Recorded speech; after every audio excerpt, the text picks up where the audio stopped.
கிறிஸ்துவுக்குள் பிரியமானவர்களே, இன்றைய இறைவார்த்தை.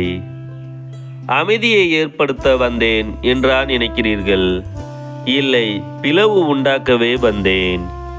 புனித லூக்கா எழுதிய நற்செய்தி 12ஆம் அதிகாரம் 49 முதல் 53 முடிய உள்ள வசனங்கள்.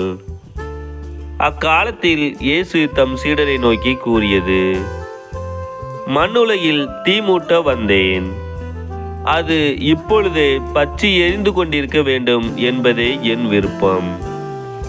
ஆயினும் நான் பெற வேண்டிய ஒரு திருமுழுக்கு உண்டு. அது நிறைவேறும் அளவும் நான் மிகவும் மன நெருக்கடிக்குள்ளாகி இருக்கிறேன். மண்ணுலகில் அமைதியை ஏற்படுத்த வந்தேன் என்றா நினைக்கிறீர்கள்? இல்லை, பிளவு உண்டாக்கவே வந்தேன் என உங்களுக்கு சொல்கிறேன். இது முதல் ஒரு வீட்டில் உள்ள 5 இருவருக்கு எதிராக மூவரும், மூவருக்கு எதிராக இருவரும் பிரிந்திருப்பர்.